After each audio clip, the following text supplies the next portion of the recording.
Hello everyone, welcome back to study journey. This side Manisha Rao. Friends, आज की इस video में मैं आप लोगों को सीडीपी का टॉपिक करवाने वाली हूं, जो कि हमारा जो न्यू सिलेबस है 2023 उसके अकॉर्डिंग रहने वाला है। अब तक न्यू सिलेबस के अकॉर्डिंग मैं आपकी 2-3 वीडियोस करवा चुकी हूं। एक प्लेलिस्ट बना दी गई है। उस प्लेलिस्ट के अंदर लगभग 27-28 वीडियोज हैं, तो पहले आप उनको सबको कर लीजिए, देन उसके बाद आप आगे चलिएगा। देखिए, जो आज हमारा जो टॉपिक रहने वाला है वो है लैंग्वेज एंड थॉट्स। ये अलग से टॉपिक आपके दिया गया है, भाषा और विचार। ये आपकी जो सीडीपी का जो टॉपिक है, चाइल्ड डेवलपमेंट एंड पेडागोजी, उसके अंदर अलग से दिया गया है लैंग्वेज एंड थॉट। जो नए टॉपिक्स हैं उसके अंदर मैं आपको socialization and child centred and progressive education करवा चुकी हूँ। नेक्स्ट जो हमारा उसमें टॉपिक रहेगा वो हमारा रहेगा इंक्लूसिव एजुकेशन, समावेशी शिक्षा। उससे पहले हम लैंग्वेज एंड थॉट के बारे में थोड़ा सा पढ़ लेते हैं, क्योंकि अभी हमने जो लैंग्वेज वाले टॉपिक हैं, जो भाषा वाले हिंदी और इंग्लिश में, मैंने उनको भी डिस्कस किया है, तो कुछ कुछ चीज़ें उनसे भी रिलेट होती हुई चलेंगी। और हाँ फ्रेंड्स, वीडियो को कंप्लीट देखिएगा, अच्छी लगे तो लाइक कीजिएगा। हाँ, इतना जरूर कहती हूँ कि अगर इस टॉपिक से क्वेश्चन बना तो इस कंटेंट से आपका बाहर नहीं जाने वाला है। तो देखिए, सबसे पहले लैंग्वेज, इतना तो मैं आपको करवा चुकी हूँ कि अब आपको पता चल गया होगा कि लैंग्वेज होती क्या है। भाई, आपके और मेरे बीच में क्या हो रहा है? कम्युनिकेशन हो रहा है, बातचीत हो रही है, हमारे विचारों का क्या हो रहा है? आदान प्रदान हो रहा है। मैं आपको बोल करके बातें बता रही हूँ, आप मुझे कमेंट के थ्रू लिख करके अपना फीडबैक देते हो, तो वही क्या होती है? भाषा होती है। भाषा वर्बल और नॉन वर्बल मैं आपको बता चुकी हूँ, हो सकती है ओरल, रिटन और साइन लैंग्वेज, ये सब चीजें मैं आपको करवा चुकी हूँ। तो जो लैंग्वेज है एंड थॉट है, जो विचार है और भाषा है, ये दोनों आपस में संबंधित होते हैं। किस प्रकार से संबंधित होते हैं? अलग अलग मनोवैज्ञानिकों ने अलग अलग इनकी डेफिनेशन दी है, तो वो सब चीजें हम इसके अंदर देखेंगे। जो विचार होता है वो किस प्रकार का होता है, विचार से हमारे थिंकिंग का डेवलपमेंट होता है। जो चिंतन जो होता है वो किस किस प्रकार का हो सकता है, convergent thinking, divergent thinking, critical thinking, ये सब चीजें मैं आपको बताऊंगी। उसके बाद मैं आपको बताऊंगी कि जो बालक होता है, बालक के अंदर किस किस प्रकार का चिंतन देखने को मिलता है। तो चलिए फ्रेंड्स, स्टार्ट करते हैं। सबसे पहले भाषा के बारे में थोड़ी सी बेसिक जानकारी दोबारा से ले लेते हैं। भाई, विचारों का आदान प्रदान ही क्या है? भाई, भाषा है। ओके, भाषा क्या होती है? भाषा पैतृक ना होकर के कैसी होती है? भाई, अर्जित सामग्री होती है। भाषा हमें जन्मजात नहीं होती है। वैसे जो हमारे नोम चोम्स्की साहब थे, वो क्या मानते थे कि भाषा ग्रहण करने की क्षमता क्या होती है? सभी के अंदर होती है। सभी के अंदर लैंग्वेज एक्विजिशन डिवाइस पाई जाती है, एलईडी पाई जाती है। ये कौन बताते थे? नोम चोम्स्की बताते थे। और यूनिवर्सल ग्रामर का जो कंसेप्ट है वो भी किसने दिया था? नोम चोम्स्की ने दिया था। तो जो भाषा है वो कैसी है? भाई, अर्जित सामग्री है, उसको हम अपने चारों तरफ के एनवायरनमेंट से क्या करते हैं? उसको एक्वायर करते हैं। ओके, भाषा के अंदर स्किल्स हैं। हिंदी के अंदर मैं आपको करवा चुकी हूँ, सुनना, बोलना, पढ़ना, लिखना, चारों स्किल्स है वो मैं करवा चुकी हूँ। भाषा कौशल, अब आप लोग देख रहे होंगे जो हमारा सीडीपी का सिलेबस है, हिंदी का सिलेबस है और इंग्लिश का सिलेबस है, आपस में क्या हो चुके हैं? भाई, इंटरलिंक हो चुके हैं। तो अगर आप लोग सीडीपी की क्लासेस ले रहे हैं तो इंग्लिश की भी जरूर लीजिएगा और हिंदी की भी जरूर लीजिएगा। आपको आई बटन में मिल जाएगा लिंक, और साथ में आपको वीडियो फिनिश होने के बाद भी आप लोगों को वीडियोस की जो प्लेलिस्ट की लिंक है वो मैं शेयर कर दूंगी। बाकी आप लोग डिस्क्रिप्शन बॉक्स भी चेक कर सकते हैं। तो देखिए, जो लैंग्वेज स्किल्स होती है, भाषा स्किल्स होती है, भाई कितनी होती हैं? 4 होती हैं। कौन कौन सी होती हैं? LSRW, listening, speaking, reading and writing. इनके अंदर क्या होता है? लिसनिंग यानी सुनना, स्पीकिंग बोलना, रीडिंग पढ़ना और राइटिंग लिखना। तो भाई, लिसनिंग यानी हम सुन रहे हैं किसी चीजों को, क्या कर रहे हैं? हम रिसीव कर रहे हैं। इसी प्रकार से जब हम पढ़ते हैं तब भी हम चीजों को क्या करते हैं? रिसीव करते हैं। तो लिसनिंग और रीडिंग जो हमारी है, ये क्या है भाई? हमारी रिसेप्टिव स्किल्स है। इनको क्या कहा जाता है? ग्राह्य कौशल कहा जाता है, रिसेप्टिव स्किल कहा जाता है। जबकि स्पीकिंग और राइटिंग है, स्पीकिंग में क्या करते हैं? हम अभिव्यक्त करते हैं, हम प्रोड्यूस करते हैं। राइटिंग में भी हम क्या करते हैं? भाई, प्रोड्यूस करते हैं। तो स्पीकिंग और राइटिंग को क्या कहा जाता है? प्रोडक्टिव स्किल्स कहा जाता है। इतनी चीजें क्लियर है। उसके बाद स्टेप्स ऑफ लैंग्वेज डेवलपमेंट, जो लैंग्वेज होती है उसका डेवलपमेंट किस प्रकार से होता है, ये मैं आपको करवा चुकी हूँ। क्राइंग, कोइंग, उसके बाद बैबलिंग, उसके बाद वन वर्ड स्टेज, उसके बाद टू वर्ड स्टेज, और लास्ट में हमारी क्या आती है? Telegraphic stage. तो ये सब चीजें मैं आपको हिंदी और इंग्लिश की जो पेडागोजी है उसमें करवा चुकी हूँ, तो यहाँ पे इतनी डिटेल में मैं आपको नहीं बताऊंगी। ओके, नेक्स्ट आता है पार्ट्स ऑफ लैंग्वेज। अब जब लैंग्वेज हम पढ़ रहे हैं, एक अलग से टॉपिक दे दिया है हमारा लैंग्वेज, सीडीपी के अंदर नए से टॉपिक डाल दिया गया है, तो भाई उसका थोड़ा सा उसका बेसिक भी हमें पता होना चाहिए। तो सबसे पहले बात करते हैं फनीम की। फनीम क्या होते हैं? Smallest unit of language. Language जो होती है उसकी स्मॉलेस्ट यूनिट को क्या कहा जाता है? फोनीम कहा जाता है। और जो साउंड पैटर्न की जो स्टडी होती है उसको क्या कहा जाता है? फोनोलॉजी कहा जाता है। क्या कहा जाता है भाई? फोनोलॉजी कहा जाता है। क्लियर है ये कंसेप्ट हमारा? ये मैं आपको इंग्लिश लैंग्वेज में भी करवा चुकी हूँ। मोर्फिम जो है, मोर्फिम किसको कहते थे? Smallest unit of word, word की जो स्मॉलेस्ट यूनिट थी, स्मॉल यूनिट थी, उसको क्या कहते थे? जहाँ पे फॉर्मेशन ऑफ वर्ड्स के बारे में पढ़ते थे वो हमारा मोर्फोलॉजी था। उसके बाद सिमेंटिक के अंदर मैंने आपको क्या बताया था? मीनिंग ऑफ वर्ड्स की स्टडी को क्या कहते हैं? सिमेंटिक कहते हैं। सिंटैक्टली मैंने क्या बताया था? भाई सब्जेक्ट वर्ब जो एग्रीमेंट होता है, जिसको सिंटैक्स बोलते हैं, सब्जेक्ट वर्ब कॉन्कर्ड बोलते हैं, वो हमारा क्या होता है? सिंटैक्टिकली होता है। ओके, तो ये सब चीजें आपके क्लियर हैं। अब मैं आपको आगे लेकर के चलती हूँ। भाषा सीखने की जो अवधारणाएं हैं उनको दो भागों में बांटा गया है। कुछ लोग वो होते हैं व्यवहारवादी अवधारणा वाले और कुछ हैं संज्ञानवादी अवधारणा वाले। जो व्यवहारवादी अवधारणा वाले होते हैं वो देखिए क्या बताते हैं, वो बार बार में प्रयास करने पर क्या देते हैं? जोर देते हैं। लर्निंग बाय डूइंग प्रिंसिपल पर क्या करते हैं भाई? काम करते हैं। भाई जितना ज्यादा करेंगे उतना ज्यादा ही सीख पाएंगे। ये कौन बताते हैं? व्यवहारवादी अवधारणा वाले बताते हैं, बिहेवियरिस्टिक अप्रोच वाले बताते हैं। जबकि जो हमारे कोग्निटिज्म वाले हैं, संज्ञानवादी वाली अवधारणा वाले हैं, वो क्या कहते हैं? भाई जो भाषा है वो मानसिक संक्रियाओं से आती है। तो ऐसा कौन बताते हैं? पियाजे, वाइगोत्स्की और चोम्स्की। ठीक है, ये क्या है? संज्ञानवादी अवधारणा को मानते हैं भाषा के संदर्भ में। जबकि हमारे थोंडाइक, स्किनर और पावलोव ये क्या है भाई? व्यवहारवादी अवधारणा को मानते हैं। किसके संदर्भ में? लैंग्वेज के संदर्भ में। ओके, क्लियर है यहाँ तक? आगे देखिए, अब जो जो हमारे मनोवैज्ञानिक हुए हैं उनको मैं आपको वैसे हिंदी वाले में करवा चुकी हूँ, इंग्लिश वाले में करवा चुकी हूँ, लेकिन यहाँ पर भी जब टॉपिक दिया गया है तो एक बार चीजों को दोबारा से देख लीजिए। शॉर्ट में बताते हुए चलती हूँ। जो स्किनर साहब है, स्किनर साहब क्या कहते हैं भाई? इमिटेशन पे बल देते हैं। किस पे बल देते हैं? इमिटेशन से। कि जो भाषा होती है, भाषा का बच्चा जो होता है, बच्चा के अंदर जो भाषा है उसका जो विकास है वो किससे होता है? अनुकरण से। किसके ऊपर बल देते हैं? कॉपी के ऊपर बल देते हैं, इमिटेशन के ऊपर बल देते हैं। शेपिंग की बात कौन करते हैं? हमारे स्किनर साहब करते हैं। ओके, पियाजे है, पियाजे क्या कहते हैं भाई? जो भाषा है वो संज्ञानात्मक तंत्रों की भांति परिवेश के साथ अंत्यक्रिया के माध्यम से विकसित होती है। जो पियाजे हैं वो कोग्निटिज्म पे ज्यादा बल देते हैं, संज्ञान पे ज्यादा बल देते हैं। कि भाई जब संज्ञान होगा, जब क्या होंगे? विचार होंगे, तो भाई किसका जन्म हो जाएगा? भाषा का जन्म हो जाएगा। ऐसा कौन मानते हैं? पियाजे मानते हैं। जबकि वाइगोत्स्की की बात करें, ये जो चारों पांचों जो मैं आपको मनोवैज्ञानिक बता रही हूँ, यहाँ से हर बार क्वेश्चन आता है। आपके सीडीपी के अंदर भी आ जाएगा। इस वाले टॉपिक से आप 4-5 क्वेश्चन मान के चलो, सीडीपी में भी आ जाएगा, हिंदी में भी आ जाएगा और इंग्लिश में भी आ जाएगा। सारी चीजें इंटर रिलेक्ट है। ओके, तो वाइगोत्स्की क्या कहते हैं कि जो बच्चा है उसके अंदर क्या होती है भाई? जो भाषा है वो क्या होते हैं? उसके अंदर पहले समाज एंड संस्कृति का योगदान होता है। और पहले बच्चे के अंदर क्या आते हैं भाई? विचार आते हैं। और विचार के बाद वो विचारों को क्या करता है? जब प्रकट करता है तो उसको भाषा जन्म ले लेती है। ओके, नोम चोम्स्की साहब है, उनका मैंने आपको बता दिया है। यूनिवर्सल ग्रामर की बात करते हैं। सार्वभौमिक व्याकरण होती है सभी के अंदर। सभी के अंदर एक डिवाइसेज होती है, लैंग्वेज एक्विजिशन डिवाइस जिसको कहा गया है, जो क्या करती है? भाषा सीखने में हमारी क्या करती है भाई? मदद करती है। ओके, तो ये कंसेप्ट किसने दिया है? चोम्स्की साहब ने दिया है। उसके बाद बात करते हैं ली वोल्फ की, जिसने क्या दिया था भाई? हिपोथेसिस जो दिया था वो किसने दिया था? ली वोल्फ ने दिया था। ये क्या बताते हैं भाई? जिस भी तरह की क्या होगी भाषा होगी, तो जो मनुष्य जो होगा, मानव जो होगा, उसकी जो पर्सनैलिटी है वो किसके ऊपर डिपेंड करती है? भाषा के ऊपर डिपेंड करती है। मान लो वो इंग्लिश लैंग्वेज को ज्यादा करता है तो वो क्या करेगा भाई? ज्यादा मॉडर्न होगा। ठीक है, तो जो भाषा है उसका इफेक्ट पड़ता है किसके ऊपर? मानव के ऊपर, मानव की पर्सनैलिटी के ऊपर, मानव के विचारों के ऊपर भाषा का इफेक्ट पड़ता है। ऐसी बात कौन करते हैं? ली वुल्फ करते हैं। तो ये मैंने आपको शॉर्ट में क्यों बताया है? क्योंकि ये सभी चीजें मैं आपको ऑलरेडी करवा चुकी हूँ। अब देखिए फ्रेंड्स, नेचर ऑफ लैंग्वेज, जो लैंग्वेज है, भाषा है, उसका नेचर कैसा होता है? Indicative resource of expression. भाई जो भाषा है वो हमारे जो एक्सप्रेशन है, हमारे जो विचार हैं, उनको क्या करती है? एक्सप्रेस करती है। इट रिलेटेड टू थॉट्स, विचारों से संबंधित होती है। एक्वायर्ड प्रॉपर्टी, ये कैसी प्रॉपर्टी है? एक्वायर्ड प्रॉपर्टी है, ना कि हमारी इनहेरिटेड प्रॉपर्टी है। ये वंशानुगत हमें नहीं होती है, बल्कि जो हमारे जिस प्रकार का हमारा एनवायरमेंट होता है, जो भी बच्चा है, अगर एक छोटा बच्चा अगर इंग्लैंड में जन्म लेता है तो वो अंग्रेजी भाषा को बहुत जल्दी सीख जाता है। वो क्यों सीख जाता है? क्योंकि वो लैंग्वेज को क्या कर लेता है? एक्वायर कर लेता है। एक्विजिशन से बच्चे के अंदर क्या आ जाती है? लैंग्वेज आ जाती है। Okay, related to society and culture, जो भाषा है वो कहाँ से रिलेट करती है भाई, समाज और संस्कृति से रिलेट करती है। जिस प्रकार के समाज में हम रहते हैं, जो जो हमारे कल्चर होते हैं, वो सब भाषा के थ्रू ही क्या करते हैं भाई, उनका आदान प्रदान होता है।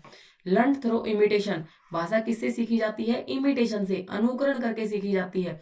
अब घर में जो बच्चे होते हैं, अगर बच्चों को माहौल क्या मिलता है भाई, अच्छा मिलता है, पेरेंट्स क्या होते हैं, एजुकेटेड होते हैं, एजुकेटेड जो लैंग्वेज है उसका यूज करते हैं, तो बच्चे भी ऑटोमेटिक एक सभ्य लैंग्वेज का यूज करते हैं। जबकि अगर पेरेंट्स ही एब्यूजिव लैंग्वेज का यूज करें, तो बच्चे भी साथ साथ क्या करेंगे भाई, एब्यूजिव लैंग्वेज को ही बचपन से सीखने लगते हैं। तो जो लैंग्वेज है वो कहाँ से आती है, इमिटेशन से आती है। ये एक डायनामिक क्या होता है भाई, चेंजेबल होता रहता है। भाषा के अंदर नए नए विचार आते रहते हैं, नए नए वर्ड्स आते रहते हैं, चेंजेबल प्रोसेस है, ठीक है। अभी मैं आपसे कुछ बोल रही हूँ, लेकिन मेरी जो भाषा है उसके अंदर और विचारों का क्या होता रहता है, इंक्लूजन होता रहता है। Follow the rule of synthesis to analysis, synthesis यानी संश्लेषण से किधर चलती है भाई, विश्लेषण की तरफ चलती है। एक बिहेवियरल सब्जेक्ट है, व्यवहार में आने वाला सब्जेक्ट है। अभी जो आप लोगों ने इंग्लिश पेडागोजी की क्लास की होगी, तो उसमें मैंने आपको बताया था कि लैंग्वेज को किस प्रकार से सीखना चाहिए, लाइफ के साथ इंटर रिलेक्ट करके सीखना चाहिए। ओके, ये क्या करती है भाई, language cultivates various events of life, life के जो इवेंट्स हैं उनको हम क्या कर पाते हैं भाई, दूसरों के सामने एक्सप्रेस कर पाते हैं।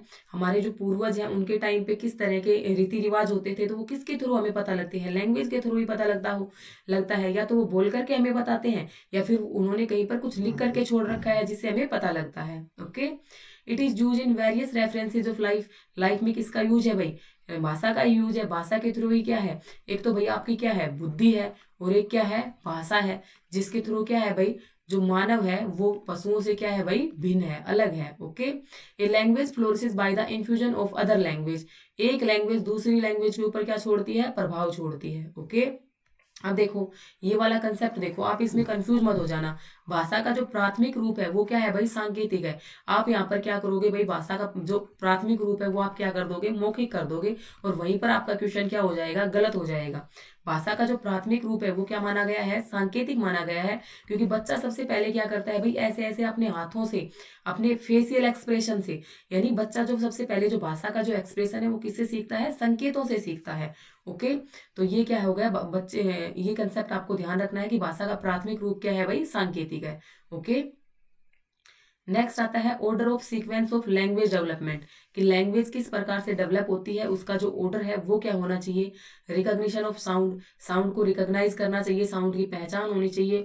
साउंड की पहचान होगी, जिस प्रकार से हम साउंड को पहचानेंगे उसी प्रकार से हम क्या कर पाएंगे, प्रोडक्शन भी कर पाएंगे साउंड का। कहा गया है ना कि जो जितना अच्छा क्या होगा भाई, श्रोता होगा, जितना अच्छा सुनने वाला उतना ही अच्छा क्या बनेगा, वो बोलने वाला बनेगा। क्योंकि बोलने वाले होने के लिए पहले हमारे पास क्या होने चाहिए, वर्ड्स, और हमारे पास वर्ड्स वो क्या कहाँ से आएगी, जब तक हम चीजों को सुनेंगे, समझेंगे, कोई और बोल रहा है उनकी बातें सुनेंगे, तभी तो हमें क्या होगा, जो वर्ड्स हैं उनका हमारे अंदर कलेक्शन हो पाएगा। तो फिर क्या होता है भाई, प्रोडक्शन ऑफ साउंड्स होता है। फिर पहले तो क्या करेगा, साउंड्स को पहचानना सीखता है। अब मान लो बच्चा है, तो बच्चा क्या करता है, पहले वो अपने जो घर वाले होते हैं, उसके जो पेरेंट्स होते हैं, सबसे पहले अपनी माँ की आवाज को पहचानना सीखता है। उसके बाद क्या करता है, वो प्रोड्यूस करने लगता है साउंड्स, ठीक है। उसके बाद वो क्या करता है भाई, वर्ड्स प्रोड्यूस करता है, शब्द बना बोलता है। धीरे धीरे वो टेलीग्राफिक स्टेज पर पहुंचता है। टेलीग्राफिक स्टेज कौन सी होती है, मैंने आपको बताया था, जहाँ पे पूरा सेंटेंस बोल लेता है बच्चा, वो क्या होती है भाई, टेलीग्राफिक स्टेज होती है। आपको बताया था ना कि सबसे पहले क्विंग, उसके बाद बैबलिंग, फिर वन वर्ड, फिर टू वर्ड, फिर उसके बाद सॉरी, उसके बाद क्या आती है भाई, टेलीग्राफिक स्टेज पे पहुंचता है, जहां पे वो 3 वर्ड्स के जो सेंटेंस होते हैं उनको आराम से बोल लेता है। उसके बाद use of written language, written language का यूज सीखता है बच्चा, स्कूल में जाता है, और फिर उसके इसी प्रकार से बच्चे के अंदर धीरे धीरे भाषा का डेवलपमेंट हो जाता है।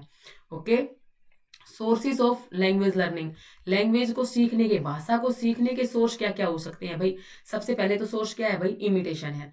क्या करो भाई, अनुकरण करो। जो भी भाषा में सीखनी है, अब मुझे क्या सीखनी है भाई, जैपनीज सीखनी है, तो जैपनीज के लिए मैं क्या करूंगी, जैपनीज मूवी देखना स्टार्ट कर दूं, तो वहां से मैं उन चीजों को क्या कर पाऊंगी, इमिटेट कर पाऊंगी। मुझे पता लग जाएगा भाई पानी को वो लोग क्या बोलते हैं, तो उसी तरह से मैं उन चीजों को क्या करूंगी, बोलूंगी। तो इमिटेशन से क्या होता है, लैंग्वेज लर्न होती है। लिसनिंग टू स्टोरीज, हम स्टोरीज सुनते हैं, उससे भी क्या होती है, हमारी वोकैब बढ़ती है, हमें जो वर्ड्स कैपेसिटी है वो हमारी ज्यादा होती है, लैंग्वेज को सीखते हैं। कंट्रोवर्सी, हम किसी कंट्रोवर्सी में पार्टिसिपेट करते हैं, किसी कन्वर्सेशन में पार्टिसिपेट करते हैं, बातचीत में पार्टिसिपेट करते हैं, तो हम उतने ही ज़्यादा वर्ड्स क्या करते हैं, अभी बोलते भी हैं और सुनते भी हैं। तो इससे क्या होती है, लैंग्वेज का क्या होता है, हमारा डेवलपमेंट होता है। ओके, तो ये लैंग्वेज के बारे में छोटी छोटी बेसिक चीज़ें थी जो आपको पता होनी चाहिए थी, जिनको मैंने आप लोगों को ऑलरेडी करवा रखा था, लेकिन फिर भी मैंने आपको एक बार उनका ओवरव्यू दे दिया है। अब जो हम पढ़ने वाले हैं वो क्या पढ़ेंगे भाई, थॉट, क्योंकि हमारा जो कंसेप्ट है वो हमारा क्या है भाई, भाषा एंड विचार। तो भाषा के बारे में तो जो जो चीज़ें आपको जरूरी थी एग्जाम पॉइंट ऑफ व्यू से, वो सभी मैं आपको बता चुकी हूँ। अब मैं आपको विचार बताती हूँ, विचार क्या होते हैं, किस प्रकार से विचारों का डेवलपमेंट होता है, विचारों से आगे हमें थिंकिंग आती है, थिंकिंग कितने प्रकार की होती है, ये सब चीज़ें मैं आपको बताऊंगी। अगर यहाँ तक आपको वीडियो पसंद आई है तो वीडियो को क्या करेंगे आप लोग, लाइक करेंगे, शेयर करेंगे, चैनल पर फर्स्ट टाइम विजिट करते हैं तो चैनल को सब्सक्राइब भी जरूर करेंगे। और हाँ, एक बात और मैं यहाँ पे ऐड ऑन करना चाहूंगी, अगर आप लोग मेरी ये handwritten full detail notes लेना चाहते हैं, क्योंकि यहाँ पर तो फ्रेंड्स इतना टाइम है नहीं, मैं आपको समराइज करके ही बता पाती हूँ। अगर ये डिटेल नोट्स आप लोग लेना चाहते हैं तो जो नंबर मैंने आप लोगों को प्रोवाइड कर रखा है, आप इस नंबर पर मुझे व्हाट्सअप कर सकते हैं। यहाँ पे आपको सीडीपी, हिंदी, इंग्लिश, इनके आपको कंप्लीट थ्योरी के नोट्स मिल रहे हैं। बाकी आपको हरियाणा जीके के previous year, welfare skills, math और रीजनिंग के प्रीवियस ईयर आपको ऐड हो जाएंगे। यानी 90 मार्क्स का आपकी इस प्रकार से प्रिपरेशन हो जाएगी कि आप 75 प्लस 90 में से लेकर आ सको। ठीक है, साथ में ईवीएस के नोट्स भी अवेलेबल हैं और इंग्लिश टीजीटी के नोट्स भी अवेलेबल हैं, अगर कोई इंटरेस्टेड हो तो ले सकता है। ओके, देखिए अब जब हम जिस टॉपिक पे थे उसकी बात करते हैं, तो भाई थॉट की बात बता रही थी। जो शब्द भी हम सोचते हैं, जिन्हें हम क्या करते हैं भाई, व्यक्त करते हैं, तो जब हम उनको अभिव्यक्त करते हैं तो किसकी फॉर्म में करते हैं, एक भाषा की फॉर्म में करते हैं। लेकिन जो हमारे माइंड में जो भी थिंकिंग चल रही होती है, जो भी चीज हम सोच रहे होते हैं, वही क्या कहलाते हैं, थॉट कहलाते हैं, विचार कहलाते हैं। ओके, देखो, शाब्दिक विचार और अशाब्दिक विचार, विचारों को भी दो भागों में बांटा गया है, शाब्दिक और अशाब्दिक। शाब्दिक यानी भाई बोल करके प्रकट करते हैं, अशाब्दिक जिनको बोल करके प्रकट नहीं करते हैं। मौखिक विचार बोल करके, मौखिक दृष्टि मुंह से भी और दिखा करके भी कोई चीज प्रकट करते हैं। दृष्टि विचार दृष्टि से देख करके और दिखा करके जो प्रकट करते हैं वो हमारे क्या होते हैं भाई, शाब्दिक विचार होते हैं। अशाब्दिक विचार में क्या आ जाती है, आपकी जो कोड लैंग्वेज होती है वो आ जाती है। ठीक है, जैसे कि किसी को कोई इशारा करना होता है, आपने हम कोड बना लेते हैं, भाई अगर मैं ऐसा करता हूं तो आपको ये करना है। ओके या फिर सॉरी, जो हमारे शरीर के जो अंग हैं उनसे इशारा करके हम बताते हैं भाई आना है, जाना है, तो ये क्या होती है, हमारी अशाब्दिक विचार होते हैं। Okay, clear. नेक्स्ट उसके बाद आते हैं elements affecting child's language and thought. जो चाइल्ड्स की जो लैंग्वेज है, भाषा है, और उसके जो विचार हैं, उनको जो जो चीजें अफेक्ट कर सकती हैं उनके बारे में देखिए। एक तो बुद्धि, भाई जो आईक्यू लेवल है वो अफेक्ट करता है हमारे किसको, लैंग्वेज को और थॉट को। एक बच्चे का हेल्थ, उसकी जो हेल्थ है वो कैसी है, बच्चा स्वस्थ है नहीं है, फिजिकली स्वस्थ है नहीं है, मेंटली स्वस्थ है नहीं है, बच्चा किस प्रकार के एनवायरनमेंट में जाता है, किस प्रकार के विद्यालय में जाता है, यहाँ से भी बच्चे में क्या होते हैं भाई, थॉट डेवलप होते हैं। बच्चे की जो सामाजिक आर्थिक स्थिति है, जो उसकी सोशल इकोनॉमिक कंडीशन है, किस प्रकार के समाज में रह रहा है, क्या उसकी आर्थिक कंडीशन है, उसको टाइम पे प्रॉपर चीजें मिल पा रही है नहीं मिल पा रही है, उसी प्रकार से बच्चे के अंदर विचारों का क्या होता है भाई, जन्म होता है। क्योंकि जिस प्रकार के माहौल में रहेगा, जिस प्रकार की चीजें देखेगा सीखेगा, वही चीज तो उसके विचार बनेंगे ना। ओके, तो क्लियर है। आपसे पूछा जा सकता है कि भाई इनमें से कौन सी चीज बच्चे के विचारों को प्रभावित करती है, तो आपको ध्यान रखना है ये सभी चीजें क्या करती हैं, बच्चे के विचारों को प्रभावित करती हैं। नेक्स्ट आता है स्पीच एंड लैंग्वेज डिसेबिलिटी। अब जब मैं आपको क्या बता रही हूँ, भाषा बता रही हूँ, तो भाषा और विचार जब हम पढ़ रहे हैं तो स्पीच एंड लैंग्वेज से संबंधित जो भी डिसेबिलिटी होते हैं उनके बारे में भी आप लोगों को पता होना चाहिए। एक सेकंड रुकिएगा।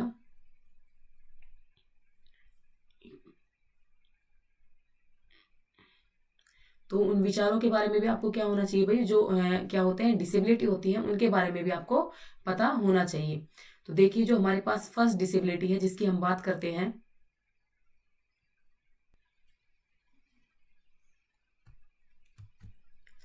तो देखिएगा हम किसकी बात कर रहे थे, स्पीच एंड लैंग्वेज डिसेबिलिटी की बात कर रहे थे। ठीक है, जो बोलना होता है, हमारी जो भाषा होते हैं, भाषा जो होती है उसके अंदर किस किस प्रकार की डिसेबिलिटी हो सकती है।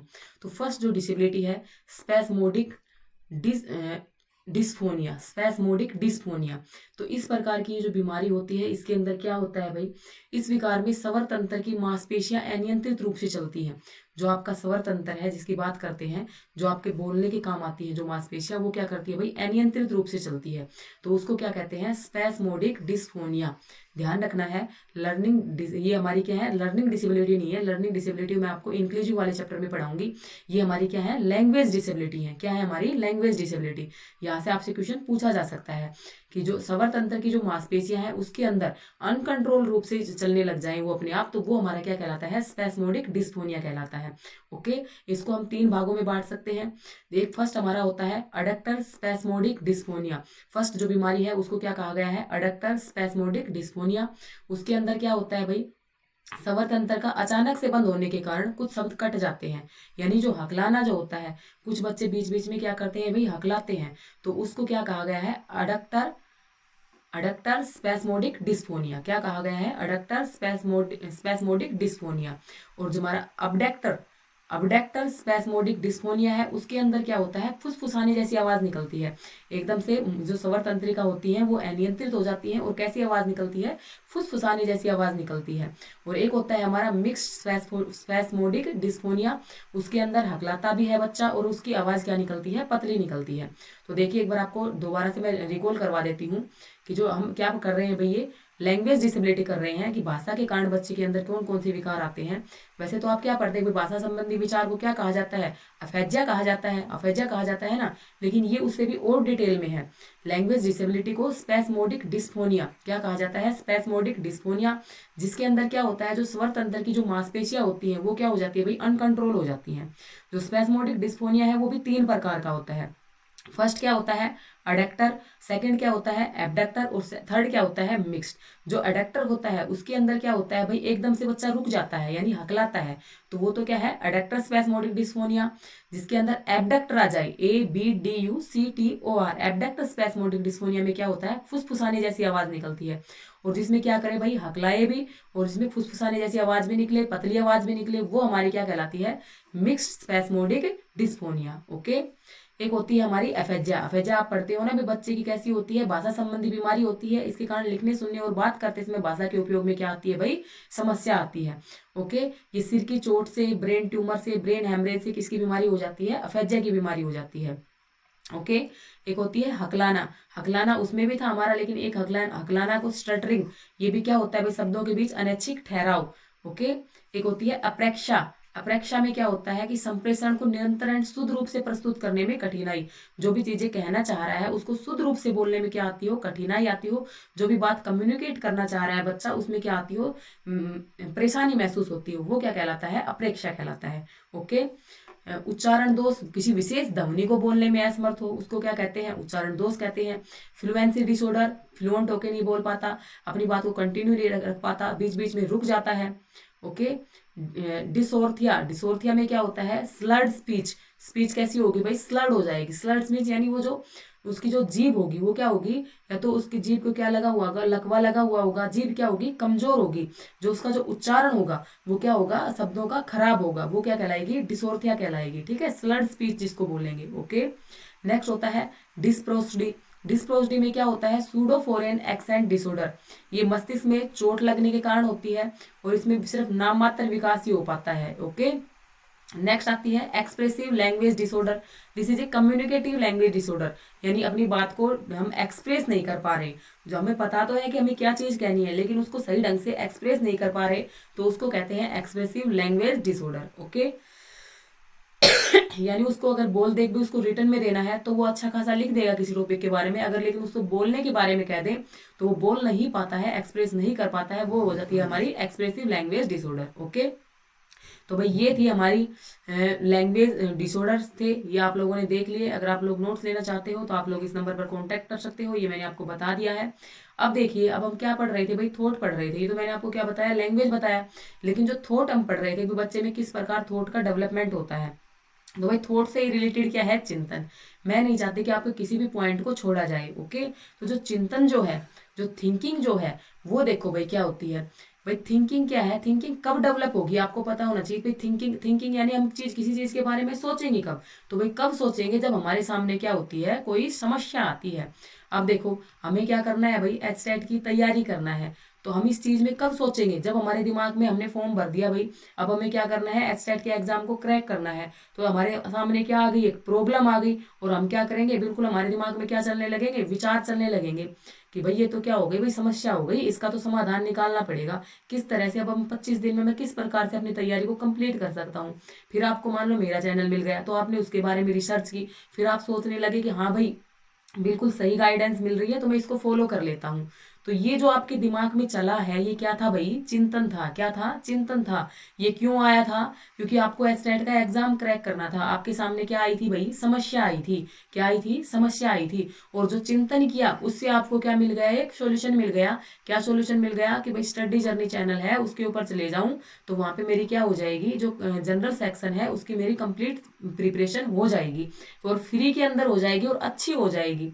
तो इससे आपको क्या मिला, क्या समझ में आया, चिंतन समझ में आया कि सबसे पहले हमारे पास क्या थी भाई, समस्या थी, एस्टेट के एग्जाम को क्रैक कैसे करना है, तो हमने अपने दिमाग में क्या लगाए भाई, विचार लगाए, वो हमारा क्या कहलाया, चिंतन, और चिंतन से किसका जन्म हो गया, हमें क्या मिल गया, सोल्यूशन मिल गया, समाधान मिल गया। ओके, तो ध्यान रखेंगे, चिंतन है, चिंतन का जन्म कब होता है, जब हमारे सामने क्या आती है, कोई प्रॉब्लम आती है, क्योंकि जब तक हमारे सामने कोई प्रॉब्लम नहीं आती हम उस चीज के बारे में नहीं सोचते हैं। ओके, कहाँ से सोचा हमने, अपने मन से सोचा, अपने दिमाग से सोचा, हमारे मन के अंदर ये प्रक्रिया चली, तो ये कैसी प्रक्रिया है, मानसिक गत्यात्मक प्रक्रिया है।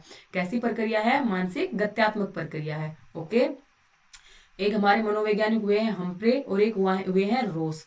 रोस क्या बताते हैं कि चिंतन क्या है, एक मानसिक गत्यात्मक प्रक्रिया है। एचटेट के एग्जाम में ये डेफिनेशन पहले भी पूछी गई है कि किसके अकॉर्डिंग चिंतन जो है एक मानसिक गत्यात्मक प्रक्रिया है, तो किसके अकॉर्डिंग भाई, रोस के अकॉर्डिंग।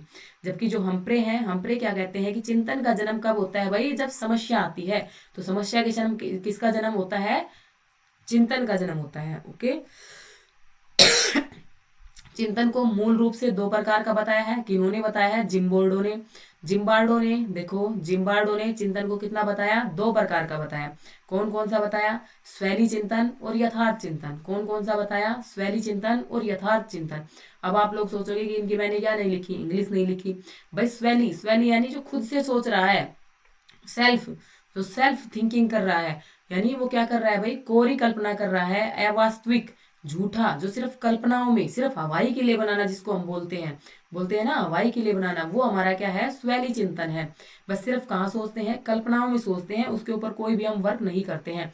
सिर्फ कल्पनाओं में सोच लिया कि भाई वैकेंसी आ जाएगी, तो वैकेंसी आ जाएगी तो मैं क्या कर दूंगा, फॉर्म फिल कर दूंगा, और मेरा क्या हो जाएगा, एचटेट का एग्जाम क्लियर हो जाएगा। ये सब क्या, कहाँ सोच लिया, कल्पनाओं में सोच लिया, हवाई के लिए बना लिए, तो वो क्या है, आपका स्वैली चिंतन है। लेकिन आपने उसको देखा, समझा कि हाँ भाई इसके लिए तो क्या करनी पड़ेगी, मेहनत करनी पड़ेगी, एक टाइम टेबल बनाना पड़ेगा, डेली के टारगेट सेट करने पड़ेंगे, और मुझे ये चीजें फॉलो करनी पड़ेगी, ये यहाँ से मुझे ये चीजें पढ़नी है। तो वो क्या किया आपने, सत्य और कल्पना के साथ किया है। सॉरी।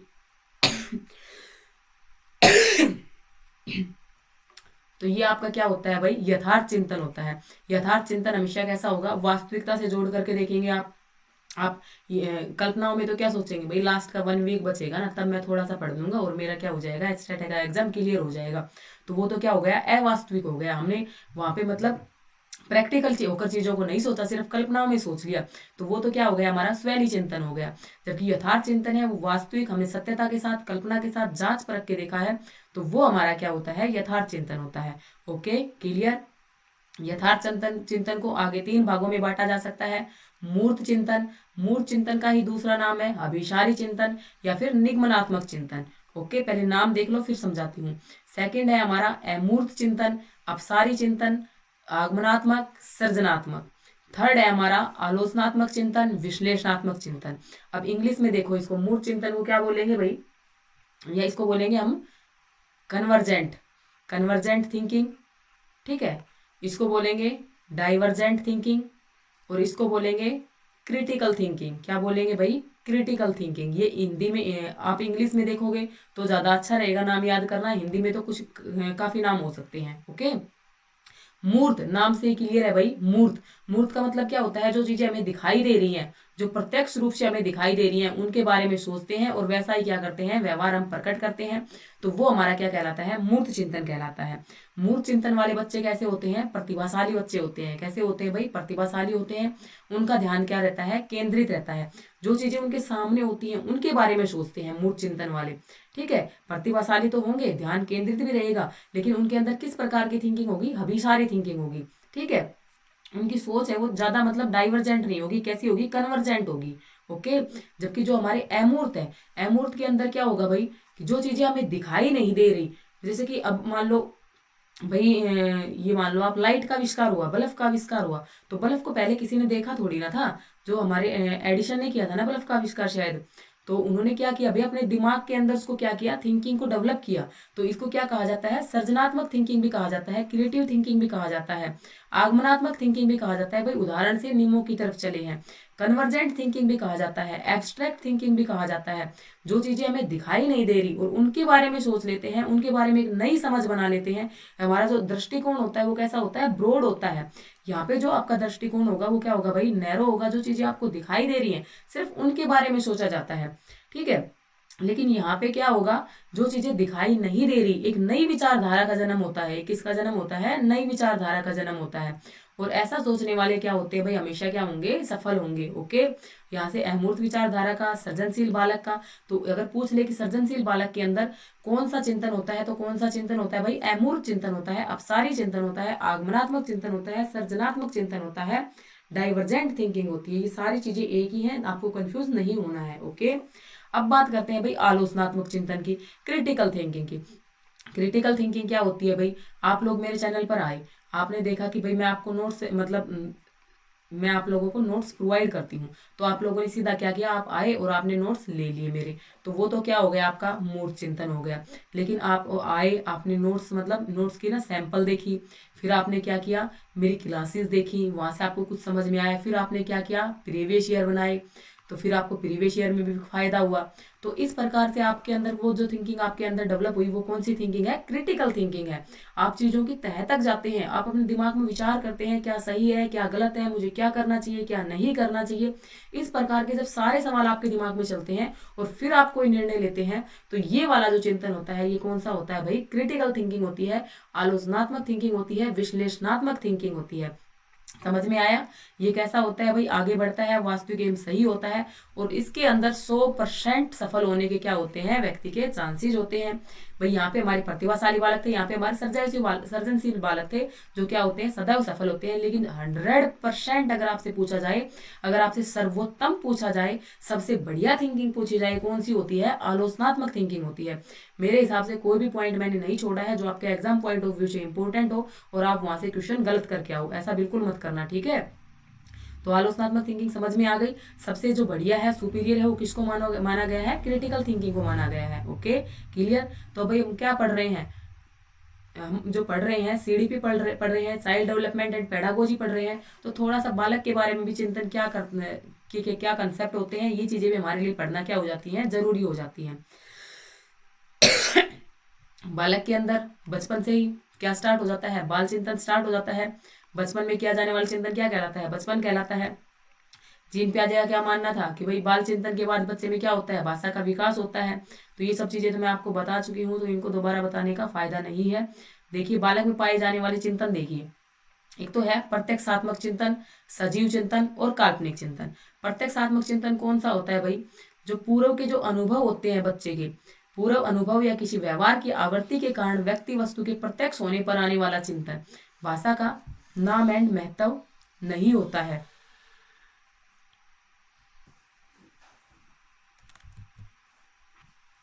तो भाई जो बच्चा क्या करता है, जो उसने पूर्व के जो अनुभव होते हैं उसके, उनसे चीजों को जोड़ करके, और जब वो वस्तु उसके सामने आ जाती है, तब उसके अंदर क्या आते हैं, उस चीज के बारे में सोचना स्टार्ट करता है। तो वो क्या होता है, प्रत्यक्षात्मक चिंतन होता है। ओके, नेक्स्ट होता है सजीव चिंतन।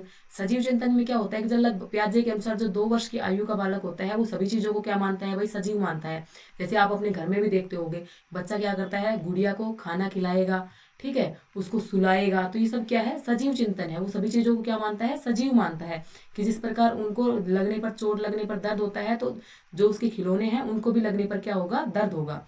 काल्पनिक चिंतन, बालक अपने अनुभवों के आधार पर भविष्य को लेकर सोचता रहता है, अपने दिमाग में सोचता रहता है, तो वो क्या होता है, काल्पनिक चिंतन। नेक्स्ट हमारा आ जाता है प्रतिमात्मक चिंतन।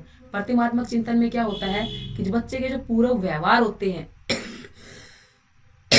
उसके आधार पर वो अपने दिमाग में क्या बना लेता है, कंसेप्ट बना लेता है।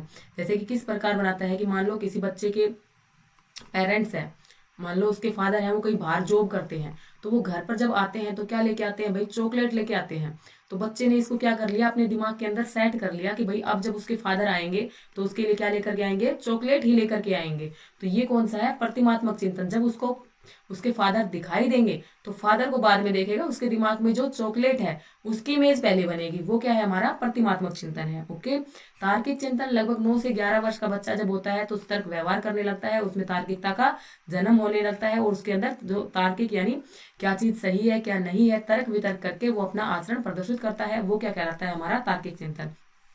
उम्मीद करती हूँ आपको सारे जो चिंतन मैंने बताए हैं समझ में आ गए होंगे। एक बार दोबारा से रिकॉल करवा देती हूँ। बालक वाले चिंतन, भाई प्रत्यक्षात्मक चिंतन क्या होता है, जब चीज को अपने सामने देखता है तब उसके अंदर जो उसके पूरे अनुभव जुड़े हुए हैं, मान लो उसने क्या देखा भाई, दूध देखा, ठीक है, तो दूध को देखेगा तब उसको याद आएगा कि भाई दूध तो मुझे अच्छा नहीं लगता, ठीक है, दूध तो कैसा होता है, गर्म है। तो ये सब चीजें उसको देखने पर दिमाग में आती है, वो क्या होता है, प्रत्यक्षात्मक चिंतन। सजीव चिंतन, वो क्या करता है, अपनी निर्जीव चीजों को, अपने खिलौनों को भी क्या मानता है, सजीव मानता है, उनके साथ अपने जैसा व्यवहार करता है, एक मानव जैसा व्यवहार करता है, वो सजीव चिंतन।